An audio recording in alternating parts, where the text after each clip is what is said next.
Toda luta, mágoa, dor, ou luta sem voz. Deus tem. Todas as culturas do mundo inteiro têm um Deus. Um Deus que eu digo, tem o seu Deus. Aquele Deus que eles escolhem, aquele Deus que eles acreditam, aquele Deus que eles aceitam. Esse é o seu Deus. E o lugar onde é feito esse culto, esse louvor, normalmente é o templo. E muitas vezes nós conhecemos uma cultura através do templo. Já notaram? Templos cristãos têm um tipo de arquitetura.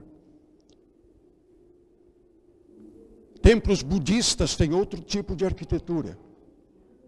Hinduístas. Também os islâmicos. E quando nós vemos aqueles templos, nós identificamos qual é a sua fé. Qual é a sua religião. O povo de Israel não foi diferente. O povo de Israel tinha o seu templo. E nós conhecemos pela história que vocês também conhecem. O templo estava em Jerusalém. E por isso Jerusalém era a capital. E estando em Jerusalém, esse templo servia apenas, não apenas para religião, mas também para um centro administrativo. Ali era o centro das decisões do povo de Israel. E havia um templo só. Então vocês podem imaginar a dificuldade que havia para as pessoas participarem das atividades do templo. Pessoas que precisavam viajar dias para chegar ao templo. E por isso, a grande ênfase que se dava aos dias festivos. Para que as pessoas pudessem se programar para poder chegar ao templo naquela oportunidade. E assim, o povo de Israel louvava a Deus, especialmente nas datas especiais. Porque Jerusalém era a cidade e o templo que identificava o povo de Israel. Assim como os templos identificam certas culturas, também o povo de Israel era identificado pelo templo. Havia 12 tribos que formavam o povo de Israel. E a identidade que unia essas 12 tribos era o templo.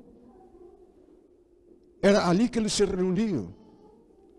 Era ali que eles peregrinavam durante a sua vida, quantas vezes podiam, para lá louvar, glorificar, e lá esperar também uma decisão, há muitas vezes até política, da parte dos sacerdotes e da parte das pessoas interessadas, ou pelo menos que estavam lá para decidir as coisas. A religião, a prática da religião do povo judaico não era tanto no templo, era na sinagoga.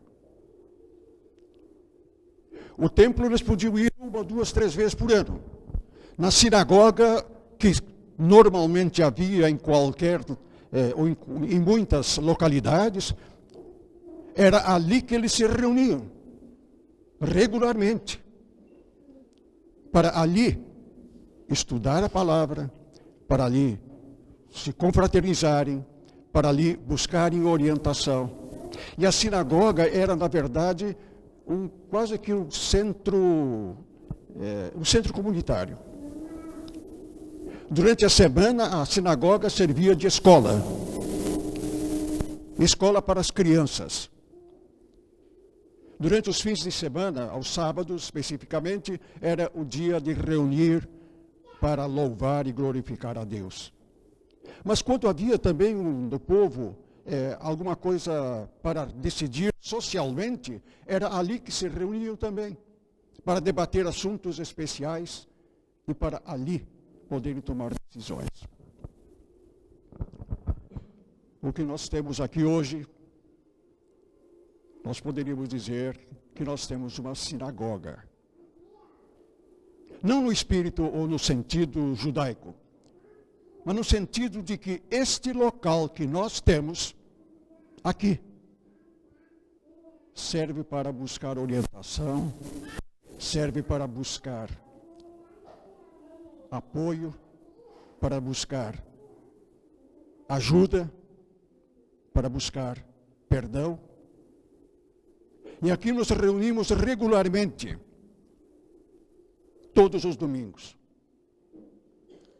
Há poucos dias o pastor aqui citou que no ano passado, foi no seu relatório, que o ano passado todos os domingos tinha culto, mesmo quando o pastor não podia estar presente.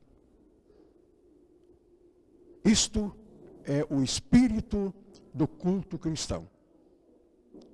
Se reunir para louvar, para ter escola dominical, para estar reunião de homens, reunião de senhoras, e afinal de contas ser todas as atividades religiosas.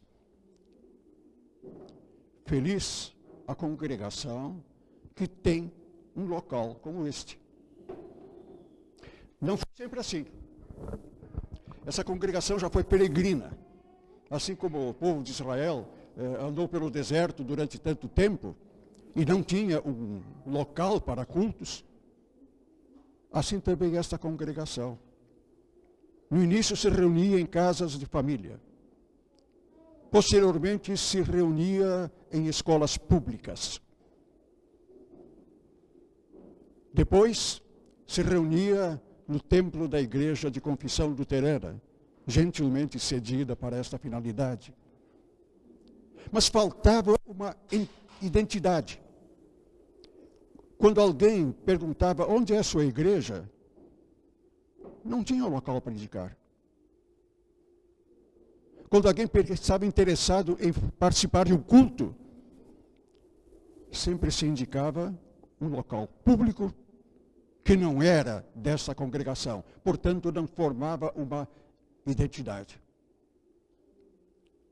Deus permitiu que vocês, que nós todos aqui tivéssemos este local aqui, para aqui nos reunirmos e aqui dizer: este local é nosso. Este local é onde nós nos reunimos para louvar, para agradecer, para pedir, para implorar, para ensinar e para buscar a felicidade espiritual. É aqui. Portanto, como se convencionou chamar lugares assim, lugares aonde as pessoas se reúnem para prestar culto, denomina-se templo. E aqui é o nosso templo. Pode não ser suntuoso, pode não ser grandioso, pode não ser visto. Talvez até as pessoas passem na rua e não identifiquem muito bem. Mas é um local aonde Deus permitiu que vocês tenham para se reunir como agora, nesse momento, para louvar e prestar culto a Deus. O importante não é tanto o local, embora seja importante, mas o que se faz neste local.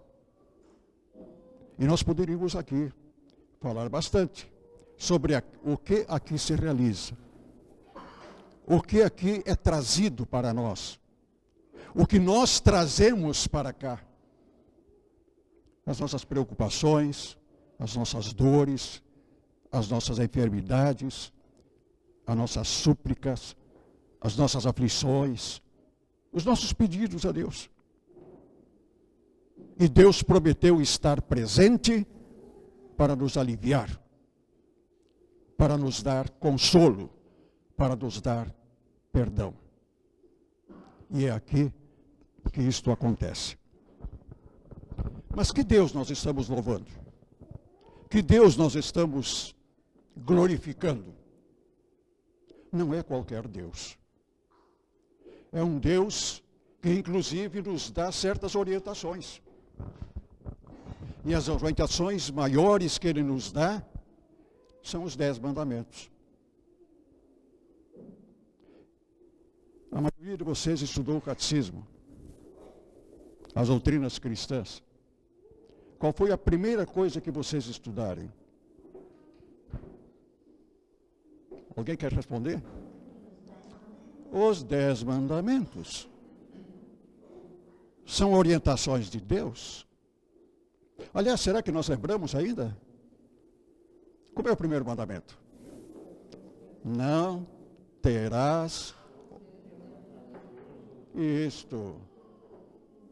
Não tenham outros deuses diante de mim.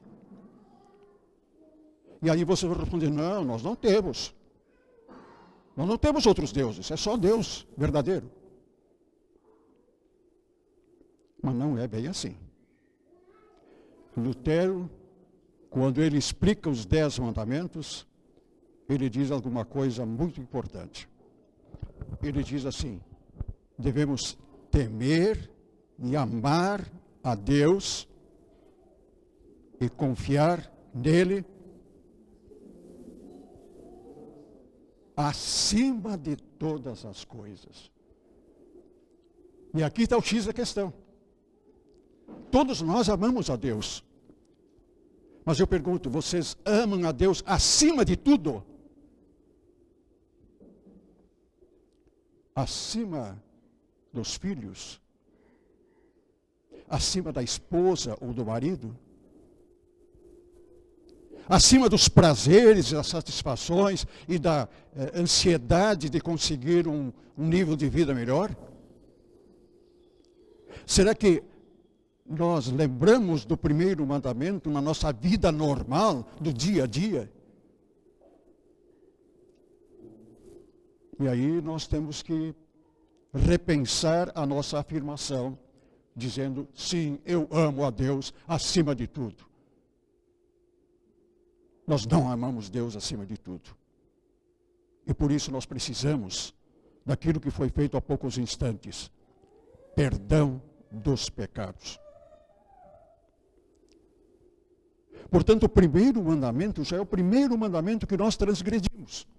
É o primeiro mandamento que não está presente em nossas vidas. Nós não somos idólatras, nós não temos estátuas para adorar e para orar a elas. Não, não temos. Mas às vezes as nossas estátuas estão aqui dentro do coração. Quando nós amamos, quando nós nos dedicamos, quando nós damos maior importância às coisas do nosso dia a dia, do que a presença de Deus em nossa vida. Idolatria é uma coisa, mas eu muitas vezes tenho uma idolatria na minha própria vida, no meu próprio coração. Muitas vezes nós confiamos mais em pessoas do que em Deus. E nós vamos a Deus quando não tem mais solução. Só para pensar um pouquinho.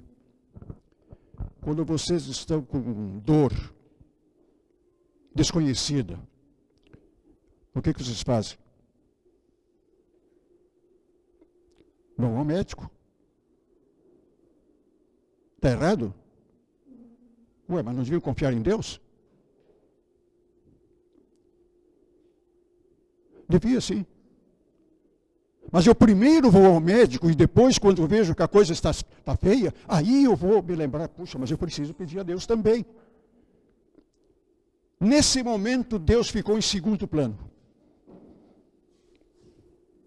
Nesse momento, eu confiei mais no médico, mais nos medicamentos, mais na operação, mais em toda essa medicina, do que eu confiei em Deus.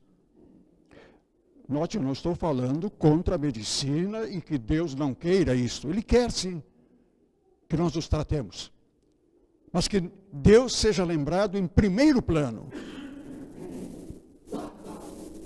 E assim todas as coisas de nossa vida. Quando nós estamos desempregados, quando nós estamos com problemas financeiros, quando nós estamos com problemas matrimoniais, familiares, quando não há mais solução humana, aí eu vou a Deus, em último lugar. Isto é desrespeitar o primeiro mandamento.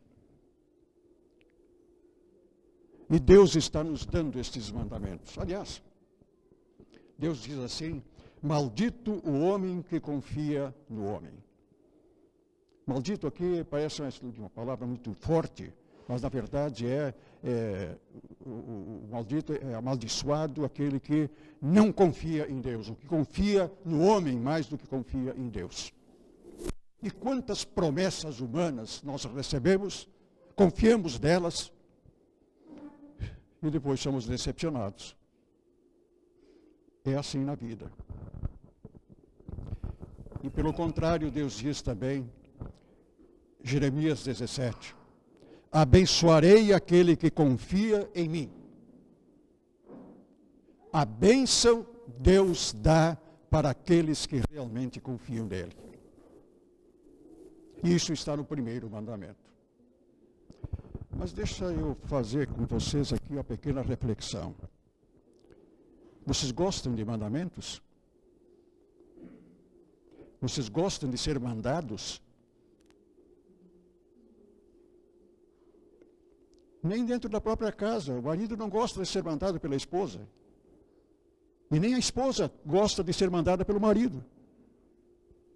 Mesmo no emprego que nós temos, muitas vezes nós não gostamos de mandamentos. Isto é, no sentido assim de uma imposição.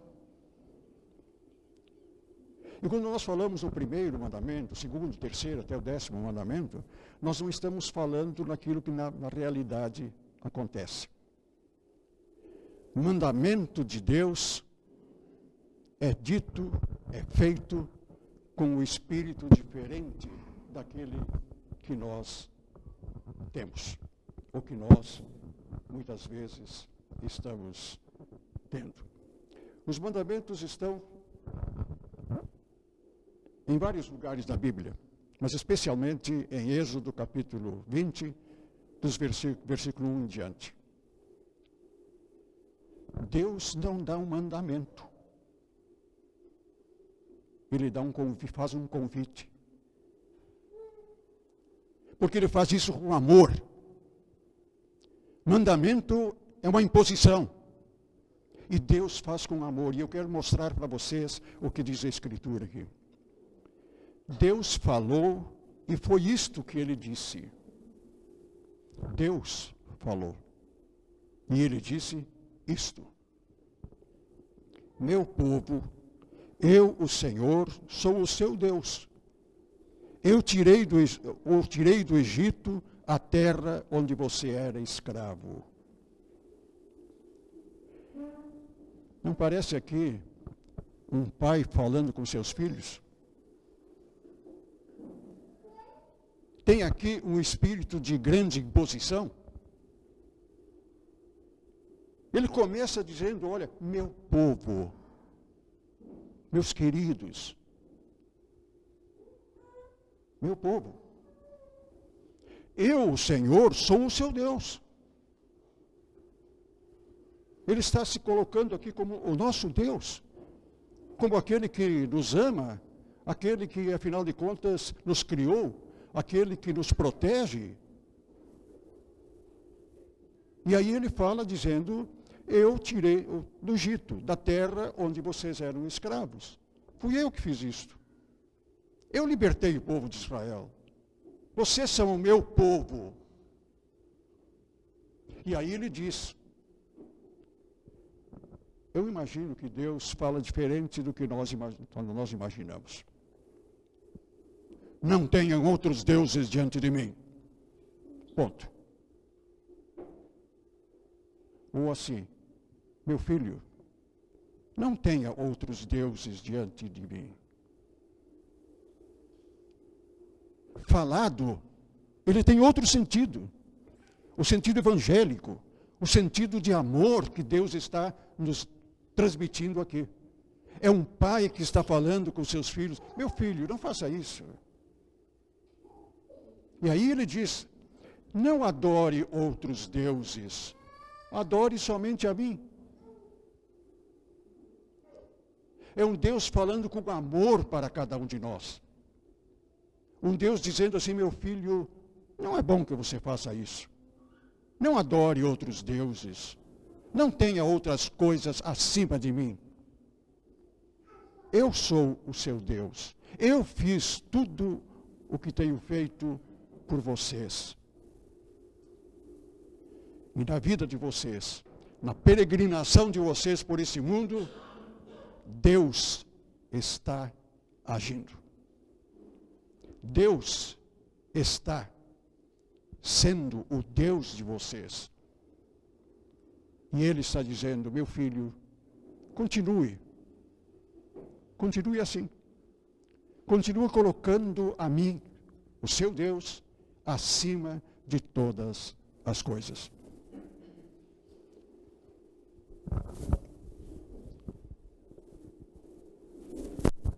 Para encerrar, apenas um pensamento que não deve ficar de fora.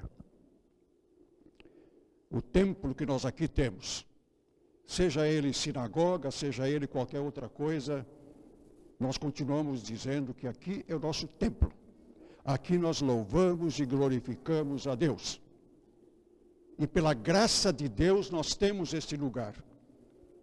Claro, pelo esforço da congregação, pela ajuda de outras pessoas que aqui realizaram também, ofertaram e ajudaram a comprar essa propriedade, e a erigir essa bela e útil propriedade. Mas aqui, nós trazemos os nossos filhos para serem batizados. Aqui, nós recebemos a Santa Ceia. Aqui, nós recebemos o perdão de Deus e a afirmação de que Ele nos ama. Aqui nós trazemos as nossas súplicas, os nossos problemas, as nossas dificuldades. E aqui nós trazemos também a nossa gratidão. A gratidão por tudo aquilo que Ele tem feito em nossas vidas. Rapidamente faço uma rememoração da vida de vocês no passado. 20, 30, 40, 50, 80 anos. Deus sempre abençoando. E é aqui que nós queremos agradecer a Deus por tudo que Ele fez. Mas não apenas aqui, mas também aqui, em nosso coração. O apóstolo Paulo fala de que nós somos templo de Deus. Vocês são templo. Deus está em vocês. E é em vocês que Deus quer agir, através da fé, através do Espírito Santo. Mesmo que nós não tivéssemos esse local aqui, físico, nós teríamos o local onde Deus reside por amor, por bondade, que é o nosso coração. E este coração nós queremos dedicar a Deus. Este coração nós queremos ofertar a Deus. E aqui fazer uma promessa, talvez, de que nós vamos temer a Deus, que nós vamos amar a Deus e que nós vamos confiar em Deus acima de todas as coisas. Não qualquer Deus, mas um Deus que é criador. Vocês confessaram há pouco. Um Deus que é salvador e um Deus que é consolador. Este Deus deve continuar sendo ensinado e cultuado neste local, mas deve ser cultuado também em nossas vidas. E que Deus nos abençoe por isto. Que Ele nos dê sempre um local onde nos reunirmos, mas especialmente um local onde Ele possa estar vivo, atuante, que é a nossa vida, o nosso coração. Como eu amo o teu povo. Ele tem cuidado de nós. Em Cristo nunca estaremos sós.